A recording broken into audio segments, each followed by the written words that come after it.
Hi guys, my name is Phil Straw. I work for SoftIron. SoftIron make storage appliances based on Ceph. And we gave a talk earlier on about Ceph running on ARM64, but I thought an interesting 5-minute talk might be to talk about a mission we've been on to make the world's lowest power storage appliance. And by that, I mean an appliance that is, say, minimum 50 terabytes, running in the class of 10 gigabits per second.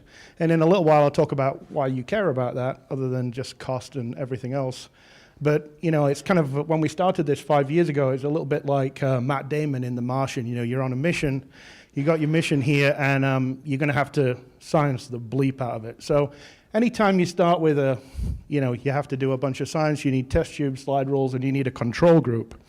And so in the process of doing this, one of the things we do in power engineering is thermal analysis. And so when you get a thermal camera like this, a $20,000 camera, the first thing you have to do is take a picture of your dog.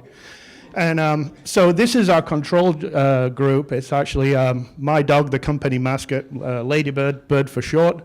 And as you can see, she's a bit of a hot dog.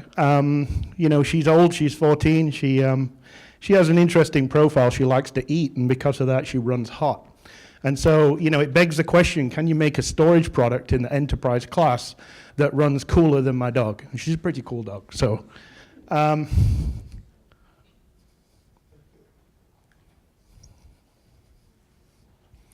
so basically, here are the results. So we managed to make this 10 gigabit per second, 50 terabyte footprint run in way less than 100 watts. And to do that, we kind of did a lot of science, took a lot of thermal pictures.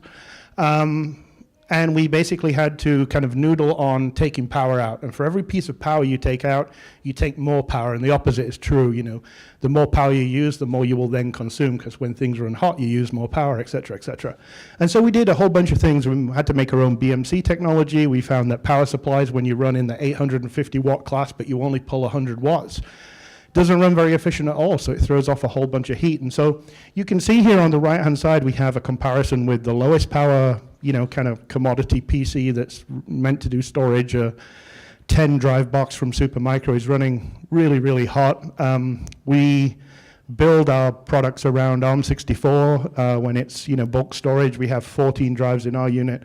So basically, the reason that you care is that if you can get the power really down, well, you don't have to pay the power bill. You don't have to pay for the air conditioning, which is from the heat that's created from the power consumption.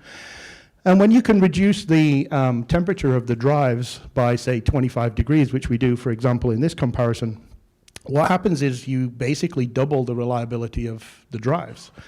That's based on data from Seagate and HGST. And so, you have a doubling of the hard drives. You essentially elongate the life and make your life easier. And you can do other things too, like essentially trade the OPEX to pay for the CAPEX of the product in, say, a 2 to 3 year footprint. So some very interesting things happen on just the basis of power and heat. And so basically that's the story of our journey. We scienced the bleep out of it. These are the results that we got, which, at some point you really care about. And if you're the kind of person that runs at rack level scale, often people have power ceilings where, running storage products are typically very hot. Like the thing on the left-hand side, the SoftIron hyperdrive runs in less than 100 watts. The thing on the right-hand side is running in 500 watts with, only 10 drives versus 14. When you look at the rack level scale, often people reach a ceiling of, say, 7 to 10 kilowatts of total power, and they basically rent thin air because they can't fill the rack. So in our case, we always fill the rack. So anyhow, that's the journey of, my dog Bird, and how we scienced the bleep out of making a product that runs in the 10 gigabit class in less than 100 watts. So that's about time for me.